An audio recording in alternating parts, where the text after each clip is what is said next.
Alright, stop scrolling. This is the one. Go to sleep. The complete Roman Empire saga. 400 years, all in one place. I've spent over 2 years of my life crafting this series, all by myself. Over 20 hours of content, bringing you the ultimate chronicle of Rome. From the golden age of Augustus to the peak under Trajan, through the chaos of the 3rd century crisis. We'll see Diocletian's reforms, Constantine's new capital, and the final split after Theodosius. This was a massive undertaking. If you appreciate the effort, a like and subscribe means the world. No time.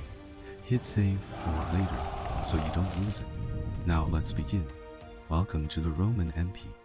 The 20- our grand collection of Roman Empire history is here. This video took 2.5 years to produce, with a script of nearly 200,000 words. It has a total duration of over 20 hours.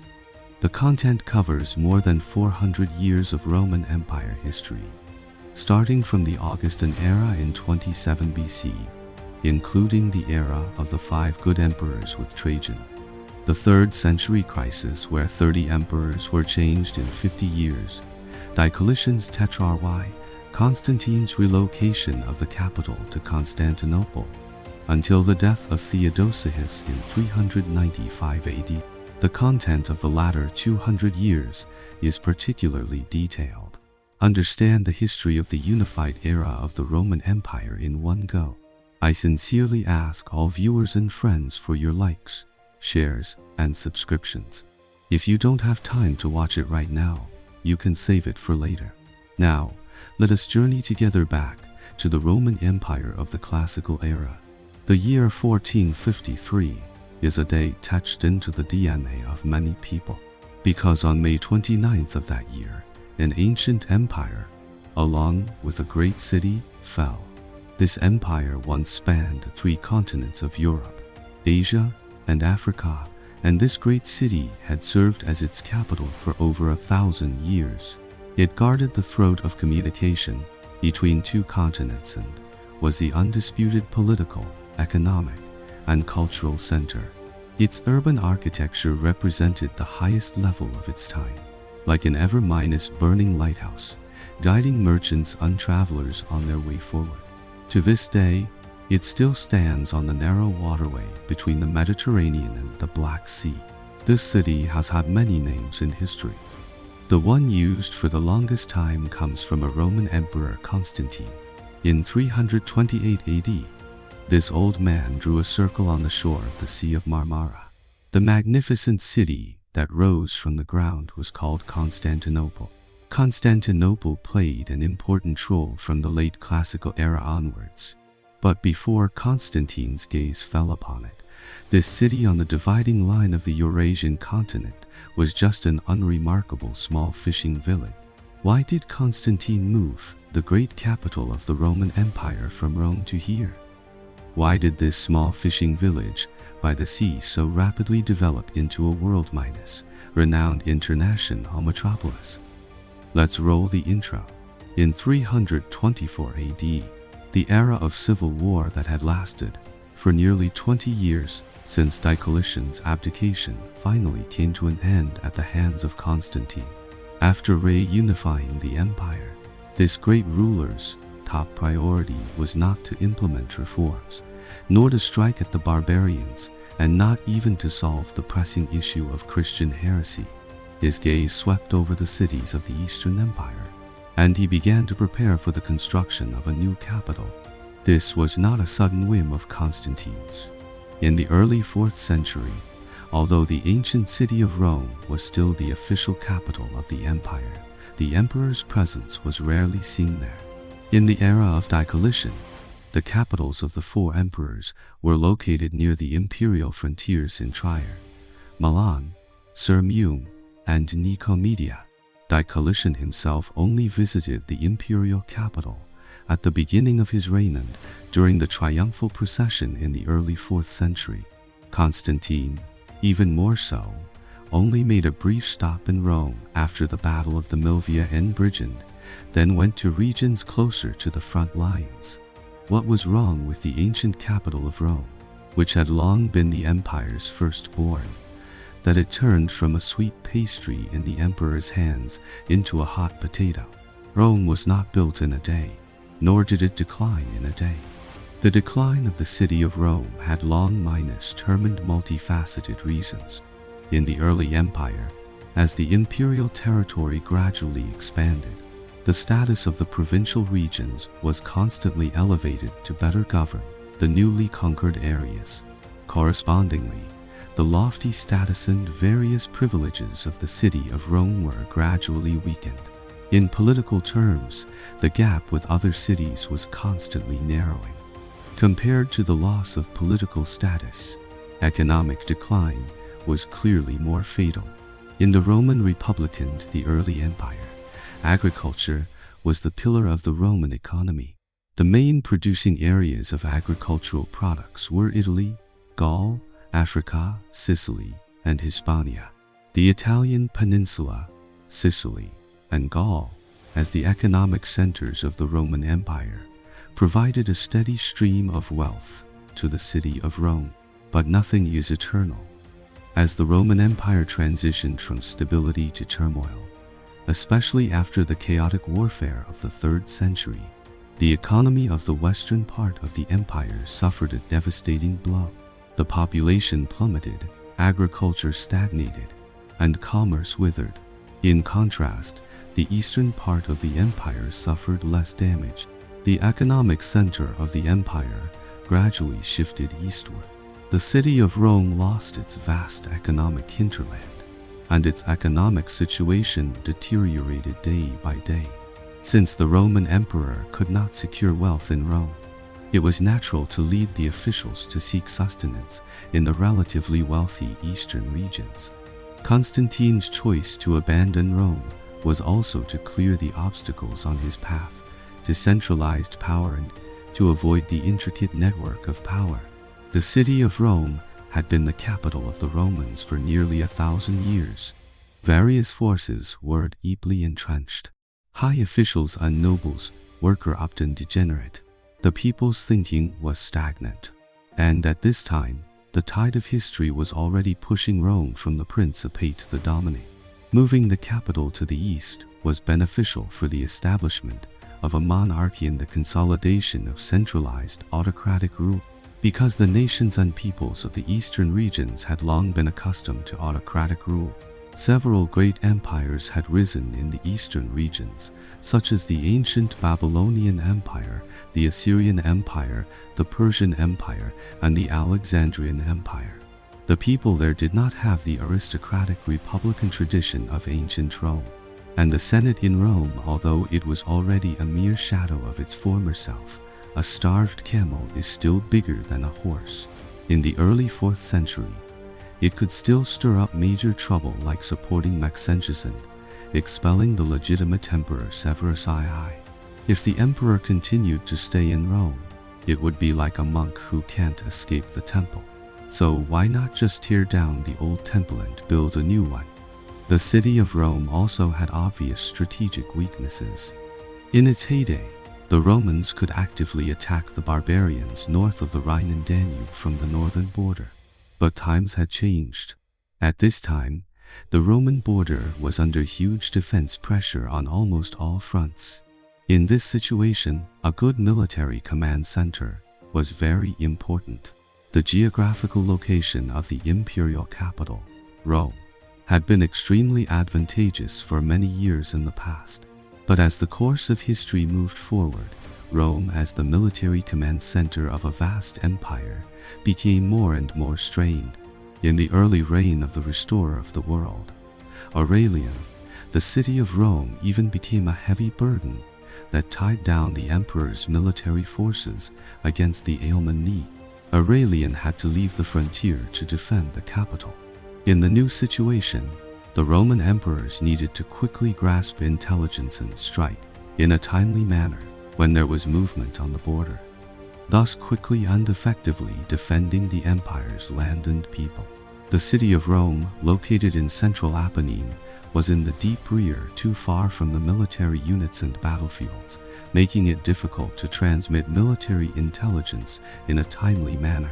If the capital were moved to a region closer to the border, it would be conducive to the timely deployment of corresponding defensive work. It could fully defend against the Germans on the Rhine and the Goths on the Danube. In fact, Constantine's predecessors had already started doing this. Diocletian himself was based in Nicomedia, ready to react to any changes on the Eurasian front at any time. Maximian was stationed in Medial Minimal at the foot of the Alps, monitoring the movements of the Alemanni. The residences of the two Caesars were even closer to the front lines. Trier and Sirmium were both on the border, excellent bases for defense and counterattack. Constantine's decision to move the capital was also a continuation of his predecessor's policies. In addition to political, economic, and military factors, Constantine's relocation of the capital has another topic that cannot be avoided, and that is the religious issue we have spent a lot of effort on before. In the past few decades, Constantine and Christianity had supported each other. For example, in 313, he issued the Edict of Milan, giving Christianity legal status. After that, he continuously elevated the status of Christianity to consolidate his own rule. But the mainstream belief in the capital Rome was still the ancient polytheism, which became a major obstacle to the development of Christianity. And the number of Christians in the East was larger, and the social soil was more fertile. Shifting the empire's center of gravity to the East was beneficial for Constantine to continue to promote his religious policies. And at this time, the Arian controversy within the Christian Church was intensifying. Moving the capital to the East would greatly enhance the Roman official influence on the Church, so that Constantine could further interfere in religious affairs and use religious beliefs to stabilize his supreme position. In 324 AD, Constantine, who had just unified the empire, had already made up his mind and immediately began preparations for the construction of a new capital. But before all the construction began, he still needed to finalize the site of the new capital. There were many large cities in the eastern part of the empire, many of which had a long history in splendid culture: Athens, Thessaloniki, Larissa, Ephesus, Antioch, Alexandria, Nicaea, and even Diocletian's residence, Nicomedia. But Constantine's gaze passed over these cities one by one and finally settled on an inconspicuous small city on the coast of the Sea of Marmara. The chosen city was named Byzantium. Why Byzantium? In the second half of the 7th century BC, Greek immigrants from Megara built a new city on the European coast of the Bosporus Strait, opposite the Asian city-minus state of Chalcedon. It was named after their leader, Byzas. This city was Byzantium. Whether we accept the legend of Byzas's founding or not, it is certain that this small settlement flourished around 600 BC. Its acropolis was located on the hill where the Hagia Sophia and Topkapi Palace stand today. Due to its special geographical location, in the following centuries, Byzantium played an important role in many aspects, such as politics, economy, and military.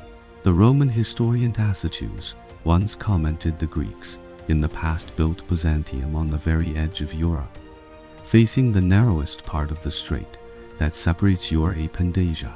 The land of the Byzantium region was fertile, and its aquatic products were abundant. Around 150 BC, Byzantium had already submitted to Rome. In 73 AD, Emperor Vespasian incorporated it into the Roman Empire and established rule over the city. At the end of the 2nd century AD, after the last emperor of the Antonine dynasty, Commodus, was assassinated in Rome, the empire entered a chaotic civil war known as the Year of the Five Emperors. The Illyrian governor Severus led his army east to campaign against Niger, who had risen in Syria.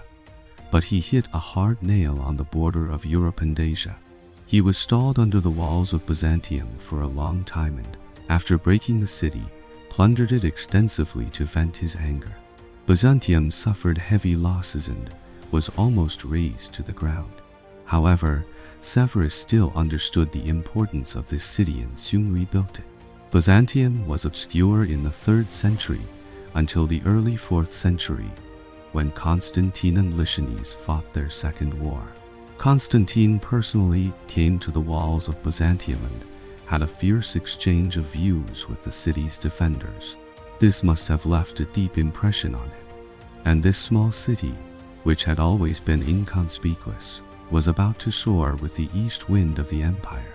In the early 4th century, there were many large cities in the eastern part of the empire: Athens, Thessaloniki, Larissa, Ephesus, Antioch, Nicomedia, Alexandria. Choosing a suitable capital among them was not an easy task. The above cities all had their own shortcomings, either difficult to defend or difficult to unify the overall situation, or lacking an economic foundation. And due to the recent persecution, the residence of the former emperors Diocletian and Lichens, Nicomedia was also strongly opposed by the Christians. As a founding monarch with great achievements, Constantine naturally hoped to create a career of his own and build a city that belonged to him, the city of Constantine. So why Byzantium? Some rumors began to appear in the empire's folk at the same time. The rumors included that the emperor originally intended to build the new capital on the plain of Troy, but God came to him at night and led him to the city of Byzantium.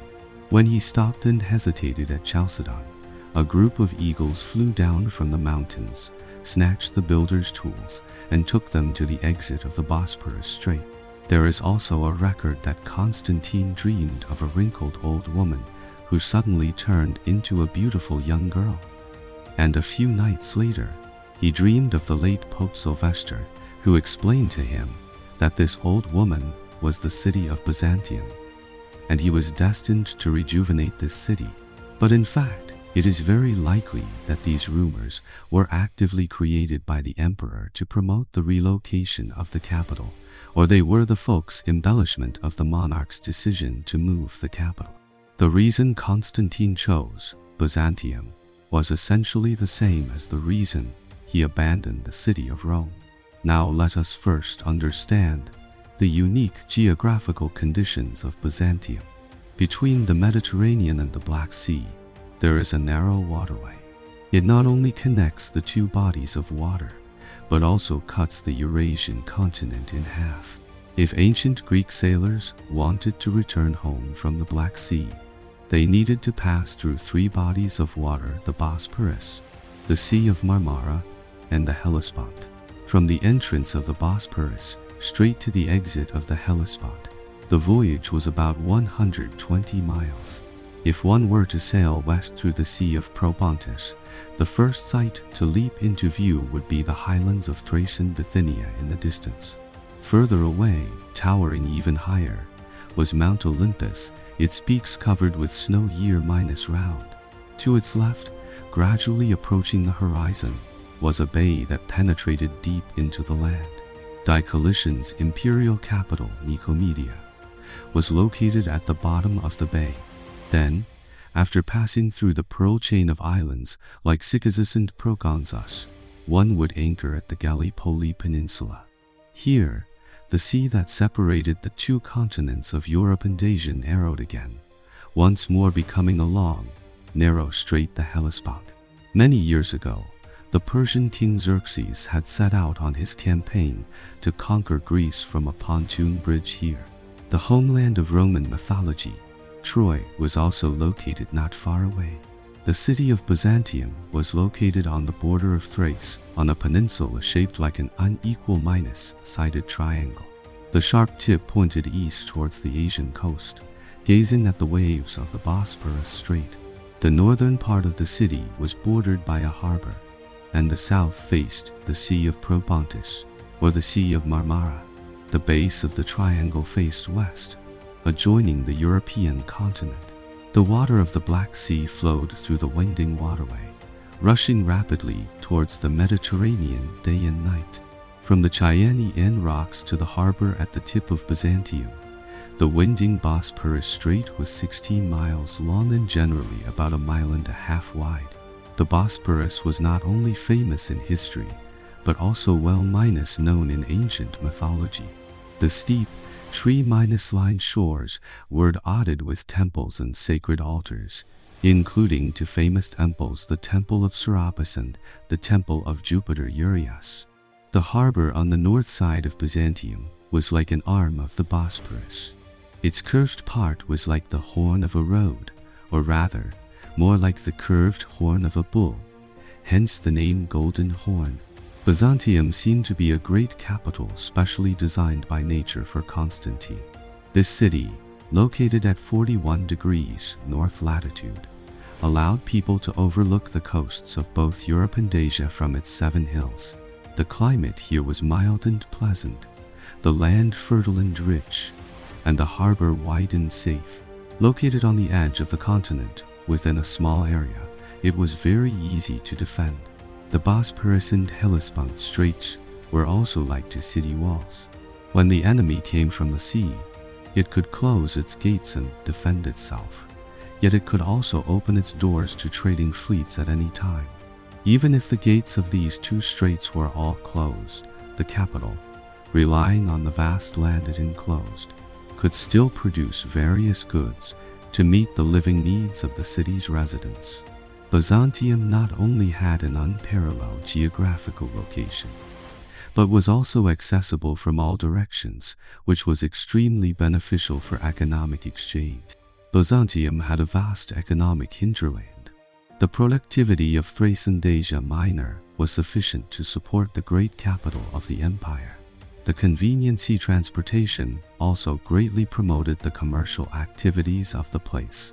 It was a bridge from Asia to Europe, a hub of commercial transportation. By land to the east, Byzantium could trade with eastern countries such as Persia, India, and China. Since it had already developed more than 100 years ago, the trade between the east and the west became more active, forming an international commercial trades centered on Alexandria and Antioch. And the location of Byzantium was the convergence point of east-west and north-south transportation. From a military perspective, Byzantium was even more advantageous, being able to attack and defend. Stationed here, one could simultaneously monitor the border lines of both Europe and Asia and make timely military deployments at the right time. It could monitor the movements of the Goths and other barbarian tribes threatening the lower Danube region and form a strategic deterrent against the Persians in the east. The relatively stronger Christian forces in the eastern part of the empire were also an important motivation for Constantine's relocation of the capital, and the numb indifference of the people of Rome strengthened his determination. In the end, he moved the capital to Byzantium. This was the choice of history. It had its historical contingency, but even more so, its historical inevitability. In 326 AD, Constantine visited Rome. He kept his thoughts to himself undutifully, attended all the events of his 20th anniversary celebration, just as he had on his previous visit to Rome. However, he explicitly refused to participate in the Capitoline procession to the Temple of Jupiter, and he announced this decision when the procession was already assembled. The emperor's trampling on the feelings of his subjects immediately caused dissatisfaction, but Constantine was indifferent to this. He continued to implement his policies, launching a series of Christian construction projects in Rome, and then hastily left. Important matters were waiting for him in the eastern part of the empire. On November 4, 328 AD, it was a winter day. An old man from the Illyrian region drew a circle on the shore of the Sea of Marmara. The emperor, holding a spear, walked at the head of a solemn procession, leading the people to draw the boundaries of the future city. The area he enclosed grew larger and larger until his attendants, in astonishment, had to pluck up the courage to tell him that the ground he had enclosed had already exceeded the maximum area of a huge city. At this, he said, "I will continue to walk until the God who leads me stops," with Constantine's spear finally stopping. A building activity that would be recorded in the annals of history began. The small coastal city of Byzantium welcomed its second life. New Rome, the city of Constantine, later known as Constantinople, finally appeared on the stage of history. The task Constantine gave his civil engineers was extremely arduous. The city wall he drew was 2 miles long, in a slightly convex arc. Its starting undending points were roughly at the Greek Orthodox Patriarchate on the Golden Horn, the Sam at Ya Gate on the coast of the Sea of Marmara. The area it encompassed was more than 5 times the original area of the city. A city of this scale would inevitably take many years to build. Rome was not built in a day. The old Rome was like this, and the new Rome was also like this. But the deadline Constantine set was cruel. He had already issued an edict that the official completion ceremony of the new capital would be held in the early summer of 330 AD, which was the 25th anniversary of his accession. He only gave the workers a year and a half. The construction work thus began almost frantically. The forests covering the Black Sea coast and the famous white marble quarries on the island of Progonzas provided an inexhaustible supply of building materials. After a short water journey, they were continuously transported to the port of Byzantium. Tens of thousands of laborers and craftsmen worked tirelessly, hoping that the project would be completed soon. But the impatient Constantine soon discovered that due to the declining level of technology, the existing architects, both in skill and number, could not meet the requirements of the huge design. So he issued an order that even the governors of the most remote provinces of the empire should immediately establish schools, appoint teachers, and use the lure of bonuses or privileges to gather a large number of well-educated young people to learn and engage in the relevant technologies of the construction industry, to make it comparable in appearance to the old capital, Rome. Constantine ordered the best works of art from various cities to be brought to decorate the new capital. Countless artistic masterpieces and cultural relics were forcibly transported from Rome, Athens, Alexandria, Ephesus, and the Attic Peninsula to Byzantium. The city's decorations were not limited to Christian works of art, but also included statues of various gods from all over, such as the bronze tripod from Delphi and the statue of Apollo. Constantine built a palace that was almost identical to the Roman palace. The entrance to this palace was magnificent, called the Chalk Gate. Eusebius described a painting above the Chalk Gate, in which Constantine, with a cross on his head, slays a dragon, in this way showing that he, with the help of God's power, eliminated all evil forces. The church Constantine built in the new capital was also famous. It had a world-famous name, Hagia Sophia. In 330 AD, after a year and a half of high-intensity work, the architects of the Roman Empire finally submitted their work within the time specified by the emperor. The handover ceremony of the city lasted for a full 40 days. The parade chariots circled the hippodrome. The accompanying soldiers were all in full ceremonial dress, holding lit candles. When the imperial effigy passed by, everyone had to bow. And when the effigy came opposite the emperor's box, the emperor himself had to stand up and bow deeply. The celebration reached its climax on the 40th day. The emperor participated in a mass at the Church of Holy Peace. The polytheists prayed for the prosperity of the city in the temples that Constantine allowed them to use. At the mass, the city was formally dedicated to the Christian God, and the history of Constantinople began from this point. That day was Monday, May 11, 330 AD. Now let us take a step-by-step look at the architectural layout of this new capital. The official name of the new capital was New Rome. Its architectural layout naturally had to emulate the old Rome on the banks of the Tiber. The Lycius River, formed by the confluence of two small streams, was regarded as the new Tiber. It is not known whether it was fate or coincidence, but there were also exactly 7 hills in the vicinity of Constantinople. The title of City of 7 Hills was continued. The new city wall built by Constantine spanned the wide waste of the triangle, directly connecting the Golden Horn to the Sea of Propontis. The wall enclosed the ancient city of Byzantium and even the first 5 hills. On the top of the second hill, Constantine built a circular or elliptical forum.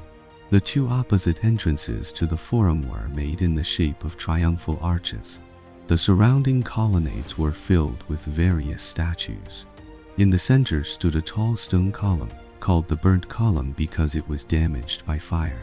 It stood on a 20-foot high white marble base and was composed of 10 pieces of porphyry, each 10 feet high and about 33 feet in circumference. At the top of the column, about 120 feet above the ground, was placed a huge bronze statue of Apollo. Another architectural focus was the Million. This building consisted of 4 triumphal arches, which formed a square and supported a dome. On top of it was placed the most precious relic of Christianity, the true cross.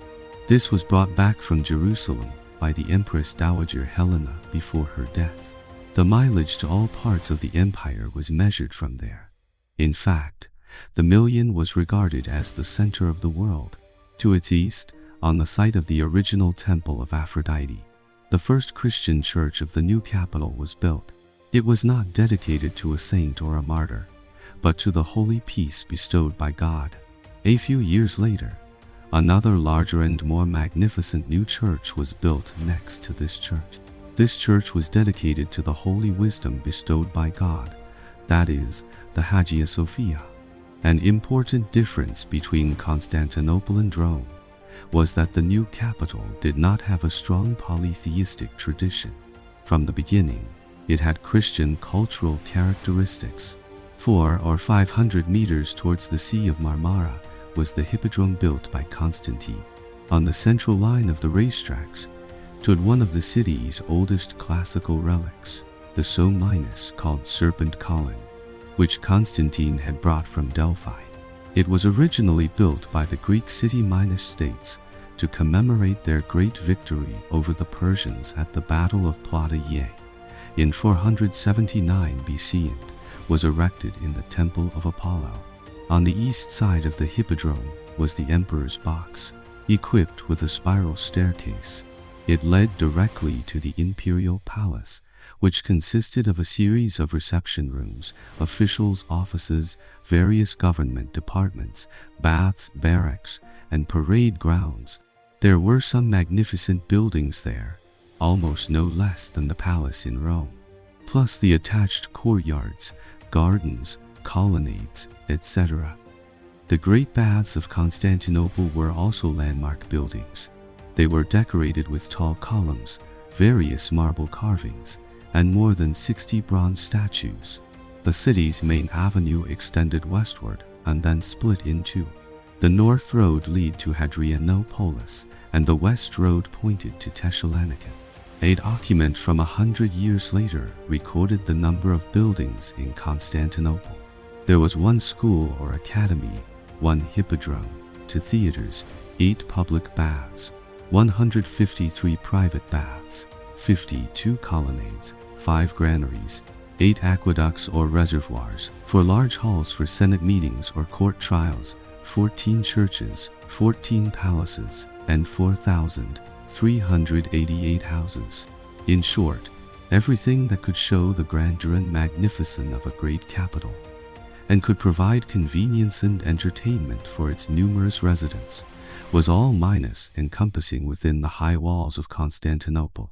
The development of Constantinople was, to a large extent, achieved at the expense of many of the empire's original old cities. Many wealthy counselors from the eastern provinces of the empire had been invited by Constantine. A steady stream of people poured into the new city of Rome. The emperor distributed the palaces he had built in many places in the new capital to his confidants and also gave them land ownership and fixed subsidies to maintain their noble and decent lives. He also assigned the lands of Pontus and Asia as hereditary property to the permanent residents of the capital. The residents of Constantinople, like the people of Rome, enjoyed free grain subsidies. Even the city's management system, night watch, and fighting organization were exactly the same as in Rome. But these encouraging measures and preferential conditions were soon abolished because they were unsustainable. Not only the upper class, but people from all walks of life in Rome were also attracted by the rapidly developing big city. They consisted of servants, artisans, and merchants who made a living by working. In less than 100 years, the wealth and population of Constantinople could already compete with Rome. A large number of newly developed houses were densely crowded together, leaving extremely narrow streets, making it almost impossible for the crowded people, horses, and vehicles to pass. The originally designated urban area could no longer accommodate the growing population, so new buildings extended from both sides of the city towards the sea. The added part could independently become a large city. Finally, in the hands of Theodosius I, the familiar layout of Constantinople was formed. The great new capital of the Roman Empire, Constantine's new Rome, once completed, developed at a rapid pace that was unprecedented. Constantine divided the city into 14 regions and supervised the accelerated construction with all his might. All the city walls, colonnades, and main buildings were basically completed in a few years before Constantine's death. Although Constantine, through an edict, named the city the Second Rome or New Rome, people were more accustomed to calling it the city of Constantine, which eventually evolved into Constantinople. A steady stream of wealth from all parts of the empire, blown by the 4-season monsoons, entered the safe and wide harbor of Constantinople, the Golden Horn. The fresh water of the Lycius River not only cleared the dirt at the bottom of the water, but also provided a suitable habitat for the fish that regularly returned to the river mouth. This body of water hardly felt the ebb and flow of the tide. The depth of the harbor was constant. The goods on the ships did not need to be transferred by small boats but could be directly transported to the wharf. Many large ships often docked here, their bows against the station buildings of the wharf, their sterns still floating on the water. The arm of the Bosporus Strait, which extended from the mouth of the Lycius to the harbor, was 7 miles long, but its entrance was only about 500 yards wide. When necessary, a thick iron chain could be stretched across to protect the harbor and the city from enemy ship attacks. Constantine's move of the capital to the east caused the upper ruling group of the empire to leave the center of polytheistic cultural development, the city of Rome and the Italian peninsula, and enter the heartland of Greek culture. The Greek elements in the Roman cultural background were strengthened. Under the combined effect of various factors, Constantinople leapt to become the political, economic, and cultural center of the Roman Empire, serving as the capital of the Roman Empire for more than 1,000 years, for a long time as the center of European civilization, and standing at the junction of the Eurasian continent to this day. Returning to the 4th century, having built such a great city and completed the unification of the empire, Constantine should have been able to be considered successful in both family and career, right? Unfortunately, the answer is no. In fact, on the day Constantinople was finally completed, his eldest son, Crispus, and his second wife, Fausta, were already dead, and the murderer who harmed them was he himself, Emperor Constantine. in the second year of the Zheng He era of Emperor Wu of Han, that is, 91 BC, the favored minister Zhang Chang was ordered by the emperor to investigate cases of witchcraft. He used torture and false accusations to force people to confess. Ministers and common people, in fear, had to randomly accuse others of crimes. Tens of thousands of people died as a result. Zhang Chang then turned his spearhead towards the crown prince, Liu Ju. Liu Ju was forced to rebel. After his defeat, he died. Empress Wei, if you also died in this incident. Emperor Wu of Han's harshness and ingratitude, and his muddle-headedness and stubbornness in his later years, single-handedly caused the tragedy of flesh and blood slaughter. And more than 400 years later, in the Roman Empire, opposite the Eastern world, a similar thing happened. The talented and ambitious Emperor Constantine successively executed his own eldest son and empress. So what exactly happened back then? In early January 326 AD, Constantine set out for Rome. Traveling with him were his family members, his mother Helena, his wife Empress Fausta, his half-sister Constantia and Hurst Epps Unhel, Eninus, and his own eldest son, Caesar Crispus. Under the harmonious surface, this group of blood-related family members each had their own ulterior motives, and the reasons for this situation were very complex. Here, we have to mention the jaw-dropping ethical relationships of the Constantine family. First, there was the Empress Dowager Helena and Empress Fausta. Fausta was the daughter of the Roman Emperor Maximian, and the one who had snatched her husband Constantius from Helena back then was Maximian's other daughter, Theodora. That is to say, Constantine's stepmother and his wife were sisters. Fausta inevitably reminded Helena of the tragic experience of being abandoned. Their mother-in-law and daughter-in-law relationship was certainly not harmonious. And Fausta, because Constantine had made his mother an Augusta in the 20th anniversary celebration the previous year, putting her on the same level as herself, harbored resentment. Second, there was Crispus and Fausta. Fausta was not Constantine's first wife. Constantine's first wife was Minervina, who came from a humble background. Crispus was their only son. Constantine did not inherit his father's tradition of the first sword after success strikes the beloved, but Minervina's fate was tragic. She died early in 307 AD. Constantine then remarried Maximian's daughter, Fausta. Fausta bore him 3 sons. History is always surprisingly similar. The son of the previous wife, Crispus, was talented and had outstanding military achievements, and the 3 sons of the current wife were mediocre. The situation Constantine faced was exactly the same as his father's 20 years ago. Even the numbers were exactly the same.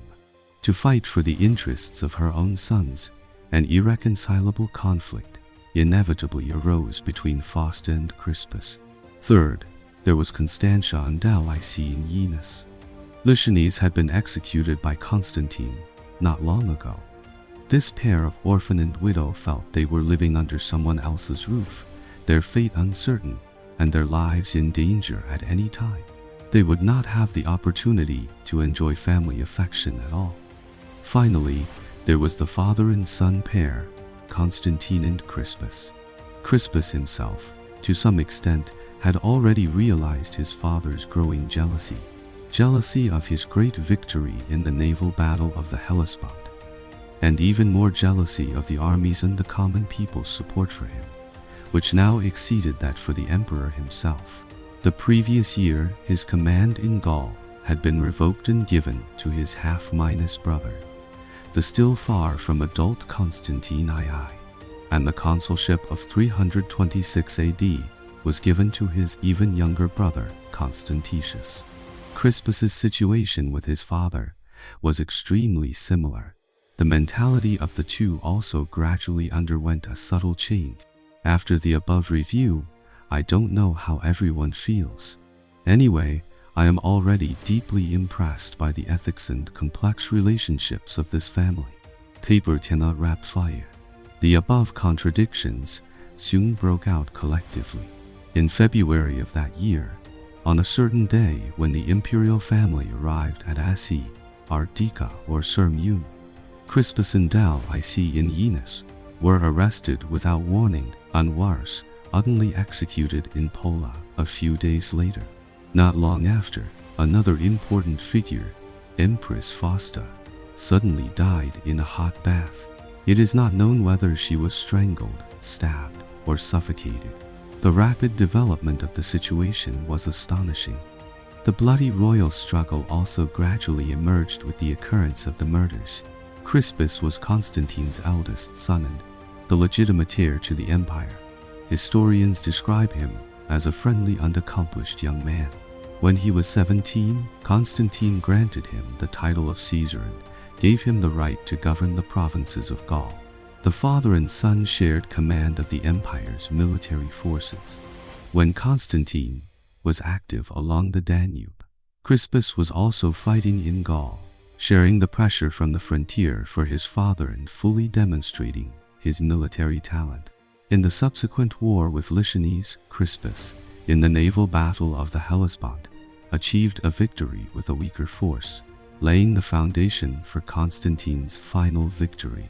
In the hearts of the people of the empire, the names of Constantine and Crispus had long been merged into one, loudly proclaiming that the entire world had been conquered and was now all under the rule of the benevolent emperor and his son. When one reaches old age, one must die. Constantine was also like this.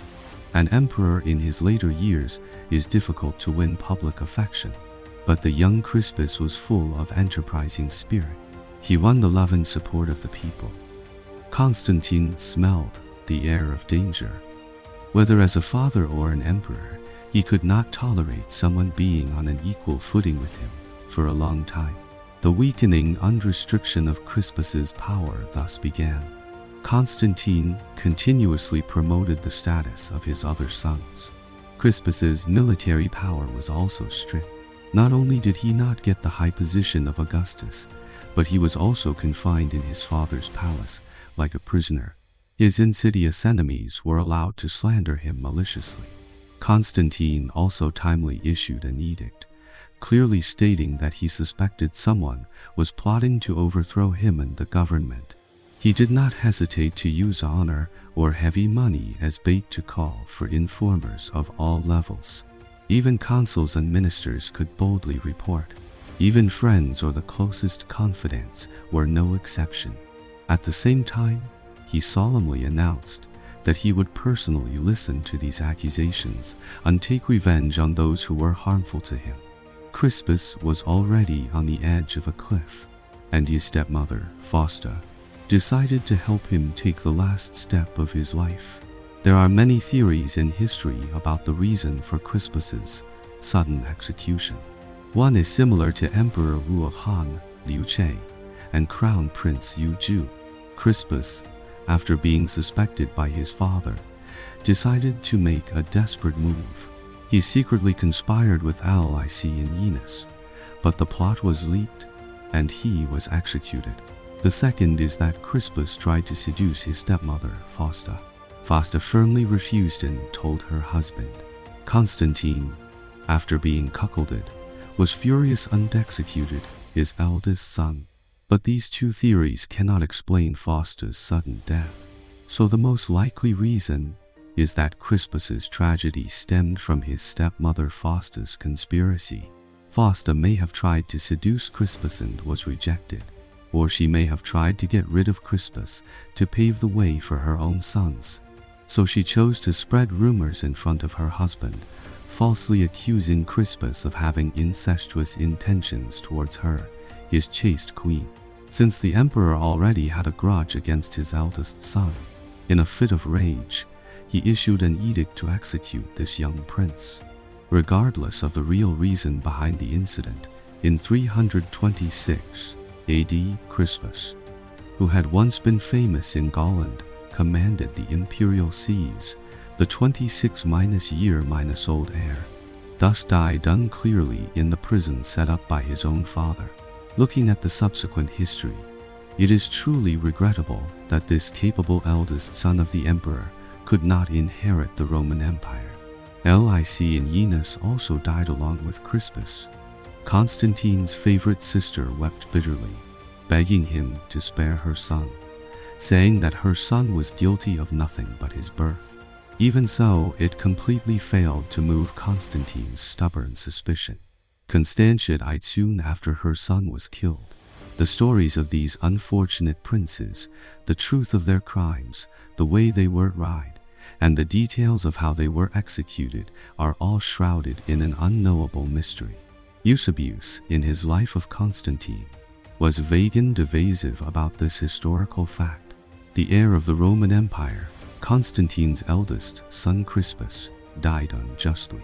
Whatever the historical facts, the stepmother Fausta was hard to absolve of blame, and she had no chance to be the final winner, because there was an old woman whom Constantine dared not disobey under any circumstances. She was the emperor's old mother, Helena, and she had pity for the son of the ill-fated Empress Minervina, Crispus. The counterattack against Fausta was about to begin. The bloody court of the Constantinian dynasty also gradually emerged. In the history of both ancient and modern times, at home and abroad, it is not uncommon for an emperor to listen to slander and be suspicious of his eldest son. Examples include Emperor Wu of Han and Crown Prince Liu Ju, Emperor Tai Wu of Northern Wei and Crown Prince Tu Oba Huang, Emperor Wu of Southern Liang, Xiao Yan, and Crown Prince Xiao Ming Xiao Tao. Constantine and his eldest son Crispus also came to a similar end. Similarly, after executing his eldest son, Constantine also seemed to fall into remorse. Many who revered the emperor believed that when this father discovered that the accusations against his son were false and that he had wrongly put his own son to death by listening to slander, he immediately publicly expressed his remorse and pain to the world, mourning for his deceased biological son for 40 days. During this period, he stopped bathing and cut off all life's pleasures. He also said that to serve as a warning to future generations, he had a golden statue of Crispus erected, with an inscription engraved on it, "To the son who was convicted by injustice." But behind this seemingly touching ceremony, another bloody massacre began. It is said that the emperor's mother, Helena, revealed the truth of the matter to Constantine. It was Fausta who had framed Crispus to achieve her own interest. Constantine was furious. Not long after, someone discovered, or perhaps it was a rumor, that Fausta was having a sinful affair with a slave who served in the imperial stables. Her judgment and punishment were carried out immediately after the accusation was made. Constantine had the adulterer suffocated with high-temperature steam in a rare bath. But was the truth really, as Constantine's official account said, that all the fault lay with Fausta alone? The records of Constantine's successive killing of his eldest son and empress are full of doubts. If it were just Fausta's slander alone, would Constantine be so resolute as to directly put his accomplished eldest son to death? And why could he execute Fausta, who had borne him several children, with extreme punishment? Constantine had once praised Empress Fausta in an edict as a daughter, wife, sister, and mother of several princes. She possesses unparalleled virtue, beauty, and fortune. In addition, there is another theory. Crispus's son, the younger Constantine, also died 3 years after his father's death. Can we entertain a conspiracy theory that Constantine's execution of his eldest son was entirely his own will, and Fausta became the scapegoat for his tyranny? Due to the distant tyrant and the vague and contradictory records of the parties involved, if we want to completely clarify the truth of history, I am afraid we can only go and interrogate Constantine himself. The autocratic monarch who could cover the sky with one hand killed his wife. Almost everyone in the empire could only prostrate themselves humbly at his feet. There was only one exception, the Empress Dowager Helena. This legendary woman, said to have been born at Avern Maid, was the only person Constantine was afraid of. She not only had her own influence on her son in politics, but also held an important position in Christian history. Legend has it that the holy relic of Christianity, the true cross, was found by Helena after an expedition in the Palestine region. She was also revered by the church as Saint Helena. Her deeds may be specifically discussed in a future extra episode. In 330 AD, the same year the dedication ceremony of Constantinople was held, the Empress Dowager Helena, over 80 years old, died of old age. This year, Constantine was also nearly 60. The most outstanding heir had fallen at his own hands. The issue of succession was urgent. However, the emperor did not need to worry too much, because he still had many choices. Next, let us look at the composition of the flourishing Constantine family. In the history of the Roman Empire, there was no shortage of dynasties that lacked male heirs. But the Constantinian dynasty was clearly not one of them. This was thanks to the strong fertility of the first two generations of the family. The founder of the dynasty, Constantius I, had 2 wives and had 4 sons and 3 daughters. The 4 sons were Constantine, Julius Constantius, Dalmatius, and Hannibal Eunice. The 3 daughters were Anastasia, Eutropiae, and Constantia. If we only look at the male heirs who were eligible for succession at that time, Constantine had plenty of choices. He himself had 4 sons. Besides Crispus, there were Constantius II and Constans. His 3 brothers, except for Hannibal Eunice, each had 2 sons. Julius Constantius's 2 sons were Gallus and Julian. Dalmatius's 2 sons were also named Dalmatius and Hannibal Eunice. The 3rd generation of the family still had 7 male heirs. The emperors of the Antonine dynasty must have shed tears of envy. With so many candidates, how would Constantine finally choose? To some extent, the succession plan Constantine drew up for his children still followed the example of the late Emperor Diocletian. He gradually promoted Constantine II, Constantius II, and Constans to the rank of Caesar. Constantine II was sent to Gaul. Constans ruled Italy and other central regions of the empire. Constantius II stayed in the eastern region where his father was. In addition to his own biological sons, Constantine also promoted his 2 nephews, Dalmatius and Hannibal Eunice, to high positions. This was indeed difficult to understand. The former was granted the title of Caesar, equal in status to his cousins. And Constantine created a new and strange title for Hannibal Eunice, Rex Regum, King of Kings. Dalmatius ruled Thrace, Macedonia, and Greece. Hannibal Eunice's residence was planned for Pontus, Cappadocia, and Armenia. The princes each established appropriate administrative institutions. Each was assigned a certain number of guards, legionary soldiers, and some auxiliary personnel to maintain their rule over various places.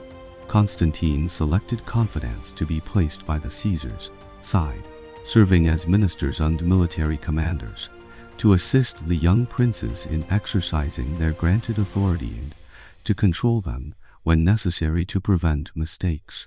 As his sons and nephews grew older and more experienced, the restrictions on their power were gradually relaxed, but the emperor always reserved the title of Augustus for his own use.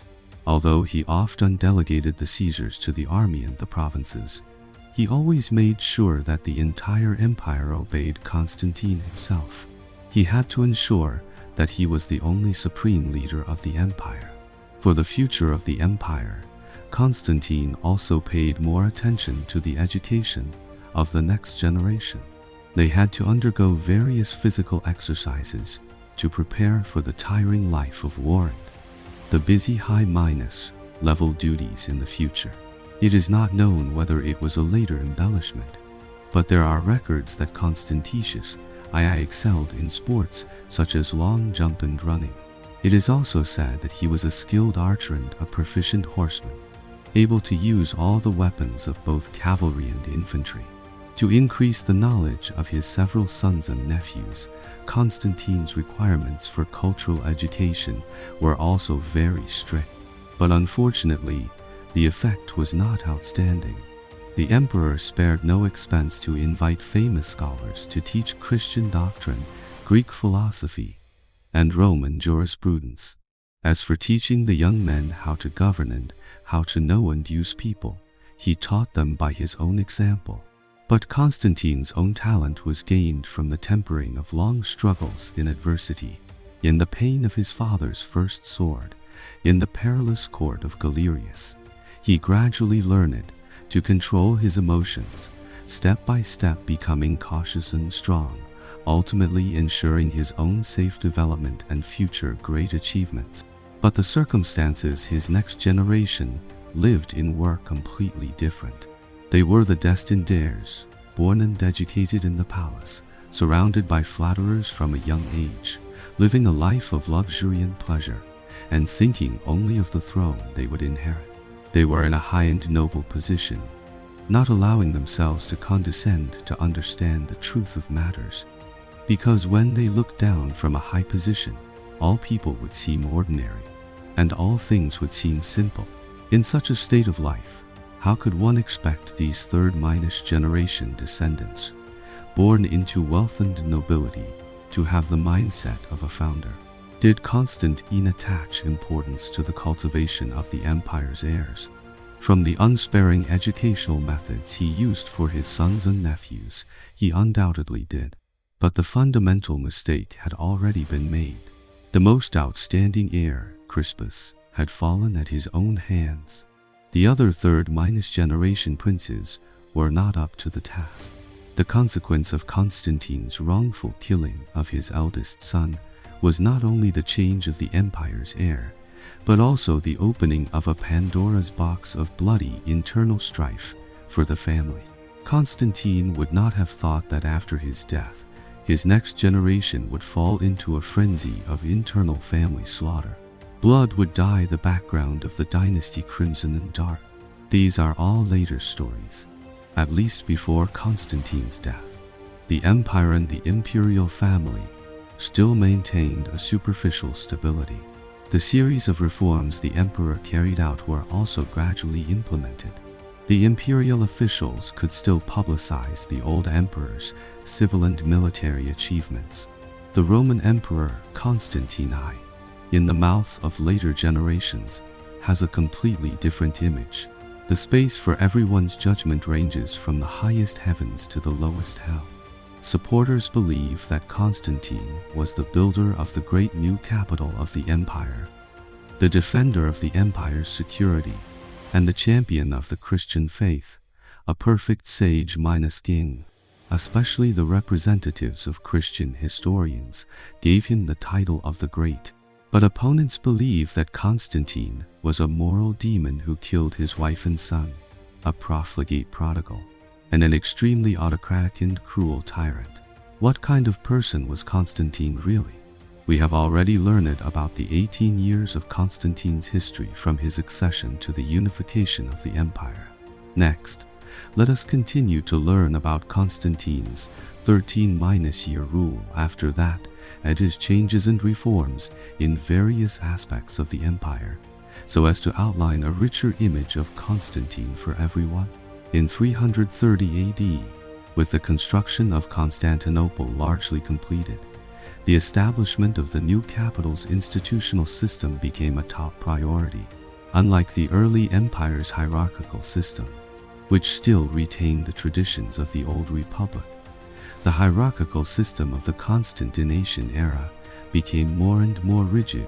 A strict hierarchical system of lower levels obeying higher levels was established, from the high-ranking slaves with titles sitting on the steps of the throne, to the poor and hard-working laborers at the bottom of society. There were a large number of dependent and subordinate relationships to maintain the emperor's autocratic rule. The key officials serving in the central government of the empire, work all destined, could be divided into 3 grades. The first was for those with meritorious service, who could be called the illustrious class. The second was for those of high prestige or popular acclaim, who could be called the spectabiles class. The third was for those of noble birth, or who had obtained official positions, who could be called the clarissimi class. Among them, the most noble illustrious class was always used to refer to outstanding figures. This title could only be used for first, consuls and patricians second.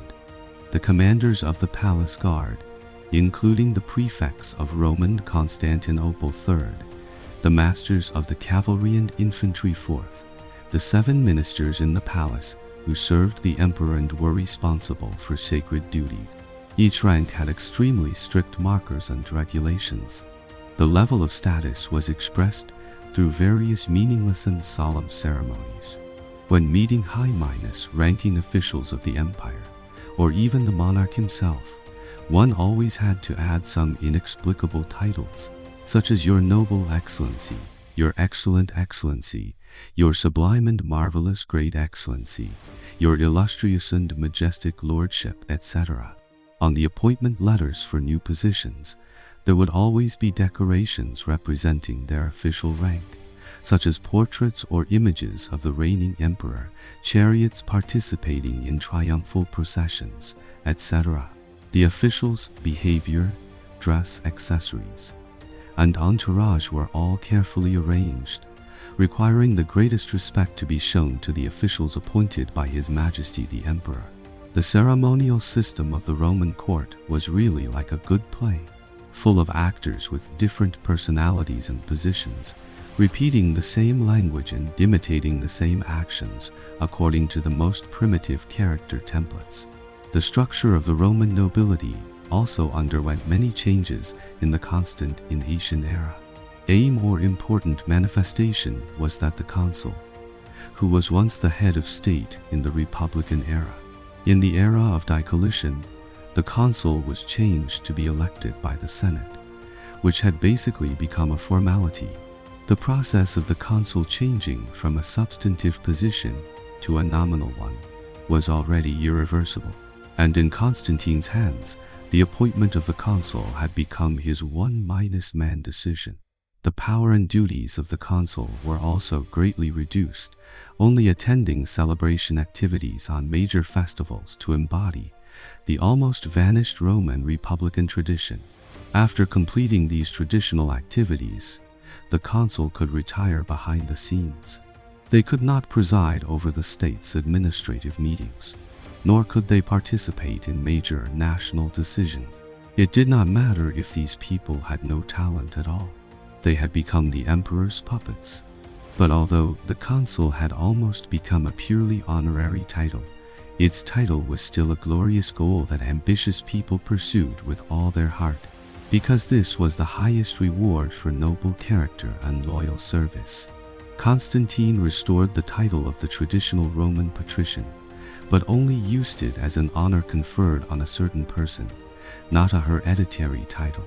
At the beginning of Roman civilization, the power and wealth of the city of Rome were mainly held in the hands of some great families, such as the Julian clan from which Caesar was born, the Fabian clan, etc.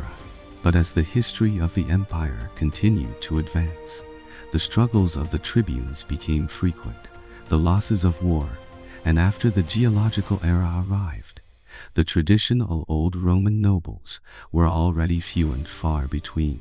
The objects of the titles Constantine granted were not the descendants of the great families, but the new nobles who had risen with him. These new nobles, to show politeness, only condescended to the 1-year temporary authority of the consul, but they enjoyed a status higher than all the important officials of the state, could easily approach the emperor himself, and were respected as the elders of the emperor and the state. Constantine also made certain changes to the imperial bureaucracy. The emperor ennobled his 7 closer courtiers to the illustrious class, appointing them respectively to be responsible for matters related to the emperor's personal safety, palace sacrifices, and property management. In the palace, the emperor's bedchamber was managed by a favored eunuch called the Grand Chamberlain. His duties were to serve the emperor in handling state affairs or entertainment, and to manage the emperor's luxurious clothing and extravagant diet. The emperor entrusted major public affairs to the quaestor of the sacred palace. This was the highest ranking administrative official in the court, responsible for inspecting the discipline of the civil and military academies and accepting appeals from all parts of the empire. The communication between the emperor and his subjects was handled by the master of offices. He had 4 offices under him. The first was responsible for the emperor's daily records, the second for correspondence, the third for petitions, and the fourth for various documents and various edicts and regulation. Each office was headed by a lower ranking official of the spectabiles class, and the work was shared by 148 secretaries, handling various complex reports or documents. Among them, Greek secretaries began to appear. To receive envoys from the barbarians, the emperor also appointed several interpreters to be responsible for diplomatic affairs. The master of offices paid the most attention to the manufacture of arms. There were 34 cities in the empire that produced arms, 15 in the east and 19 in the west. Factories were set up in these cities and workers were employed. The equipment produced was generally first stored in armories, and some were also directly sent to the troops for distribution. The empire's finance minister was also an important central position. They were often given very strange titles, such as Count of the Sacred Largesses, the intention being to make people feel that every expenditure was the emperor's generous gift. To manage the accounts, several hundred people belonging to 11 different offices were employed, checking and supervising their respective work according to professional division of labor.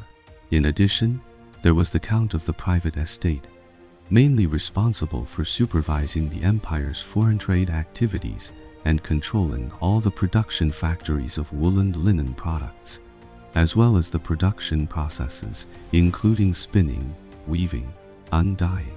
The main work here was done by a large group of female slaves. The products produced were supplied to the army and the court. With the completion of the new capital, the appointment of the city's security chief was also made. First was the complete end of the Praetorian Guard. Its strength had been weakened by Diocletian and was finally completely subdued by Constantine. The remaining commanders of the guard became the emperor's courtiers, losing their judicial rights over the various departments of the court. But the capital and the emperor still needed protection. The Imperial Palace Guard was thus born. There were initially only 2 palace guard units, eventually developing to 5 in the west and 7 in the east. The palace guard had 5 types of legions: the Scholae Palatina, the Protector S Domesticii, the Equite Scalae Fractorii, the Scutorii, and the Armigeri. Each legion had 3,500 men. In 324 AD, Constantine stipulated that the shield-bearers and armored warriors could receive food rations in the city of Constantinople, thereby raising their status. Constantine's disbandment of the Praetorian Guard and formation of the palace guard further concentrated military power in the hands of the monarch, strengthening the autocratic rule of Rome. The security forces of Constantinople also needed to be established as soon as possible. Considering that the traditional Roman praetor system was already in decline, Constantinople, emulating the former capital Rome, also established the office of urban prefect. They accepted prosecution cases from within a 100-mile radius. The prefect of Rome had to undertake heavy tasks, with 15 officials as his assistants. Each major department had to cooperate with the city's garrison, specifically responsible for fire prevention, theft prevention, and prevention of various illegal activities at night. At the same time, they were also in charge of the storage and distribution of grain and other food needed by the public, managing the ports, aqueducts, public sewers, and the navigation and waterways on the Tiber River, and supervising the work of the markets, theaters, and some private and public projects. The personnel of Constantinople were similar to the old capital Rome, and a similar security team was also established. Constantine's reform measures for the Roman Empire were almost all controversial. His reform of the empire's military was one of them. After disbanding the Praetorian Guard, the Praetorian prefects lost their military power, but they were still responsible for recruiting new soldiers and providing supplies and weapons to the army, just no longer participating in military training or command. Constantine established the office of Master of the Soldiers to command the army. The main purpose was to separate military power from administrative management more strictly than before, to deprive the Praetorian prefects of their control over the army. The status of the Master of the Soldiers was higher than that of the duces of the border armies. They were selected from the tribunes who commanded the legions. The Master of the Soldiers was divided into the Master of the Cavalry and the Master of the Infantry and Cavalry, respectively. Constantine granted them the authority to restrain the soldiers and punish criminal soldiers, thereby weakening the power of the Praetorian prefects. Constantine established a supreme military commander in both the eastern and western parts of the empire to disperse military power. In the War-East, the Illyrian administrative district, and the suburbs of the capital Constantinople, the Thrace region, 3 more generals were appointed. They had the command and mobilization rights of the army stationed in their areas. They could also command the duces of the border garrisons in their jurisdictions. These 5 military commanders were all directly responsible to the monarch, and the monarch himself served as the supreme military commander. This system was later extended to the whole country. The generals responsible for the 4 border areas of the Upper Rhine, the Lower Danube, the Upper Danube, and the Euphrates were also distinguished by the same rank and title. The task of defending the empire was entrusted to 8 masters of infantry and cavalry. Under the masters were 35 military commanders deployed in various provinces, 3 in Britain, 6 in Gaul, 1 in Hispania, 1 in Italy, 5 on the Upper Danube, 4 on the Lower Danube, 8 in Asia, 3 in Egypt, and 4 in Africa. The establishment of equal military masters meant that their power was divided into by Constantine, although to a certain extent it curbed the possibility of local officials rebelling. It also greatly weakened the cohesion and enterprising spirit of the imperial army. The combat effectiveness of the soldiers was also no longer as glorious as in the past. Constantine's reform of the military organization structure is still controversial. For a long time, the military establishment of the Roman Empire inherited the tradition of the Republic, with border defense and field operations combined into one, without a clear division of labor. The entire military force of the state was almost all distributed and patrolled along the long border line of the Roman Empire. In 284 AD, after Diocletian came to power, to provide sufficient mobile reserve forces, he reorganized the army. He strengthened the construction of the border army so that the border army was stationed in the fortresses along the border. Diocletian also established a field army as a rear reserve force to deal with barbarian invasions. Constantine inherited the spirit of Diocletian's military reform and made important innovations in the military organization of the empire. He created a formal mobile field army. The border troops were still stationed on the border for a long time. The basic structure of the Diocletian system was completely preserved. The garrison troops were mainly composed of elite troops, directly controlled by Constantine himself. The division of labor between the 2 armies was relatively clear. The border troops were stationed along the border. The garrison troops were drawn from the troops stationed on the border and formed permanent establishment, troops stationed in various strategic locations. From here, these troops could quickly move to dangerous areas on the border. But Roman soldiers had to serve in sparsely populated areas near the border. Constantine's emphasis on cavalry also increased significantly. This was also in line with the historical trend of the empire. Since the cavalry corps was established by Gallienus during the 3rd century crisis, the status of cavalry in the Roman army had been continuously improving. The emphasis on development of cavalry in the Constantinian era undoubtedly enhanced the mobility of the Roman army. In terms of military organization structure, Constantine continued to reform the legionary establishment. The size of the legion followed Diocletian's practice, with each legion having 1,000 officers and soldiers. At the same time, he also reduced the size of the border troops. Although the number of people was reduced, due to the emphasis on the mobility of the troops and the strengthening of peacetime training and military discipline, the combat effectiveness of the army did not decrease. This can also be regarded as a result of Constantine's reform to improve the army's combat effectiveness.